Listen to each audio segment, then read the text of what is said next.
Just in case you need a reminder, there is a huge difference between seeing and noticing. Hello, hello, hello, and welcome to More Than Money, a podcast where we have nuanced conversations about money, business, and life, where we take the time to explore the human side of money because success with money is never just about the numbers. I'm your host, Jacquette Timmons, and I am really, really glad that you are here with me today. And on that note, today's episode is about blind spots. Helping my clients see what they are too close to notice is what I do. And it's one of the reasons I think it is valuable to book a half-day VIP strategy and coaching session. Now, this is ideal if you are short on time. It is the summer after all, and you want the benefits of one-on-one coaching, but are not quite ready for the commitment of a 6-month coaching engagement. You want to fast track results because you are working with someone and you are co-creating a game plan rather than waiting for the perfect time to do it on your own. You want an outside perspective on your business and your personal finances, and you want that from me, someone with a deep understanding of and background with helping a broad spectrum of entrepreneurs and small business owners navigate complex financial and business decisions. This is ideal if you want to jumpstart a reset. So we'll spend 3 hours together doing a total of 4 analyses: a spending analysis, investing analysis, revenue analysis, and then an analysis of your offers and pricing. And we will use the results to help prepare our customized roadmap for the months ahead. So to learn more on how we will get you that sovereignty and momentum so that you can finish the year strong or stronger, send me a DM on Instagram and just simply say VIP, and then we will get you the link to schedule a complimentary call so that we can chat about the details and the next steps. In the meantime, let's get into today's show. When you look at your monthly, quarterly, and year-to-date earnings, what do you see? What do you notice beyond the numbers and whether they are going up or they are going down? If you've been in my world for a while, you likely have heard me say there's a difference between seeing and noticing. This stems from both my firsthand experience and working with a broad spectrum of clients for as long as I have. I am continuously reminded that you and we can look at something over and over and over, yet miss some important details. Hidden in the numbers or in your numbers is so much information and insight about the patterns, shifts, and trends that are driving the results of your business. But far too often, for myself and for my clients and my colleagues, we discover the patterns, the shifts, and the trends by accident. Maybe a question from a client prompts you to go and search your financial records. And this task actually uncovers a detail about a referral source that you hadn't noticed before. Maybe in the process of doing an exercise given to you by your coach, something that you've been looking at for months is now glaringly obvious. This is what happened to me, courtesy of my coach, Charlie Gilkey. Interestingly, I find that we encounter these surprises when our attention has been captured, either because things have shifted or they have stalled. In either scenario, a blind spot is revealed. And once a blind spot is revealed, how do you go about turning this newfound awareness about a weakness, a limitation, or a vulnerability into something advantageous? Because here's the deal. Regardless of what you do, how and for whom, ultimately, your job is as a problem solver. So ultimately, identifying blind spots, it's an invitation to ask questions, which is a powerful problem-solving tool. So when you ask from a place of curiosity, you are able to better understand more about the blind spot, AKA the problem you can now name and what may have led to it and what to do in terms of what are your next steps that you should take. You can also look at your current situation and the data that you have on hand with a new set of eyes because of the questions that you're asking, and or work to gather additional information related to the problem you've identified, along with some possible solutions, scenario planning to get you to some other options here or other outcomes. From a place of curiosity, you can ask questions to reassess the assumptions you've been making about your business overall, and more specifically about your clients and their needs and their desires, and how your various offers address them. You can clarify and perhaps recommit to your goals and objectives, even if a new game plan is required. And you can reevaluate past choices, benchmark to the results at the moment, and use that to create an updated T account of the pros and the cons of the choices that you are considering. And I could go on because there are so many more examples. But let's not kid ourselves. Discovering a blind spot can feel a bit dispiriting initially. At least that has been my experience anyway, because my initial reaction is often, how the heck did I miss this?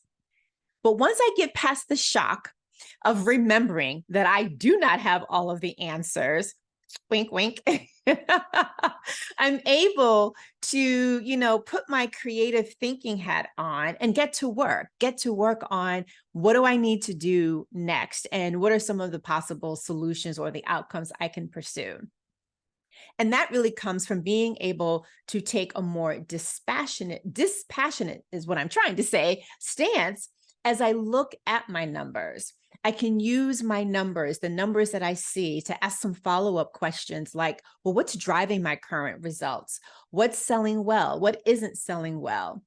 What do I need to do differently, especially if that thing that I need to do differently scares me?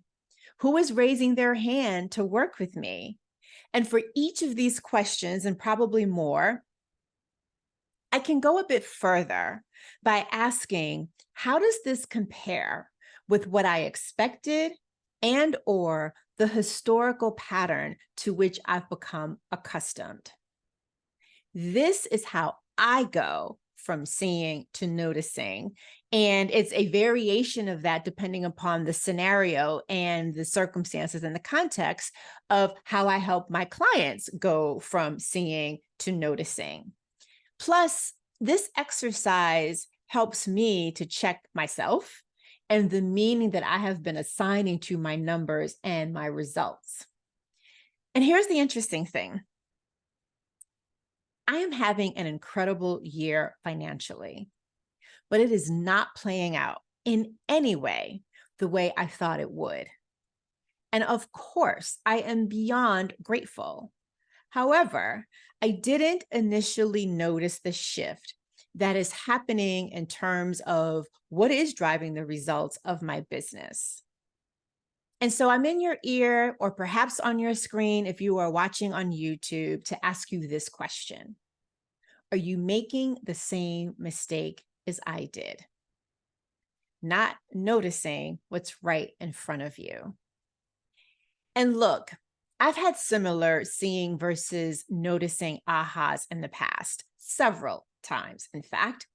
Each time, though, it always feels like I am going through this for the very first time. And each time has led to a major breakthrough and a choice to change how I do something. The last time helped me to make a decision to stop offering a particular coaching option because I discovered I was actually losing money on that offer.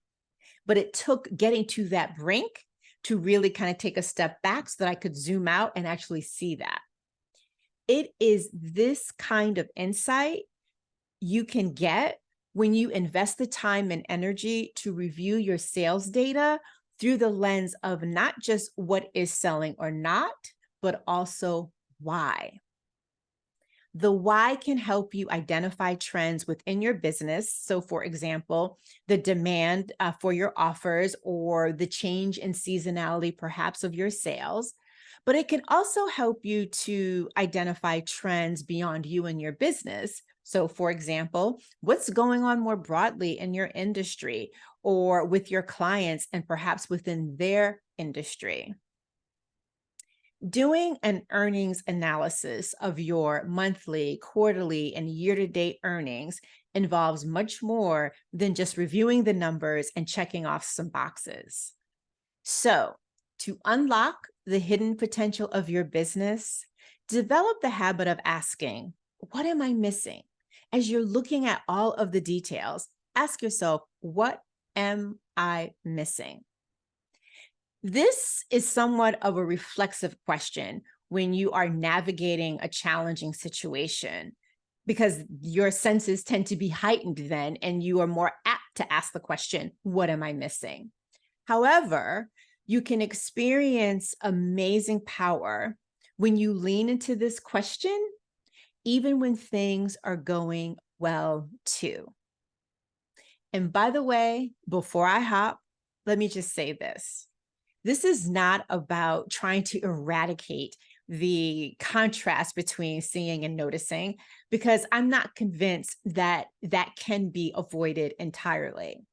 What it is an invitation to pay attention to when you get that little spark that says, aha, I'm noticing this, even though I've been looking at this all along, because I do believe that we can benefit from that recognition, but only if we create the space to be open to it.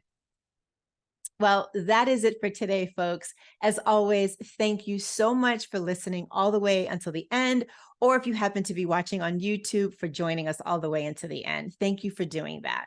And before you hop, if today's episode sparked an aha or reflection, I'd love to hear more. So please send me a DM or on Instagram, or leave a comment below if you're on YouTube.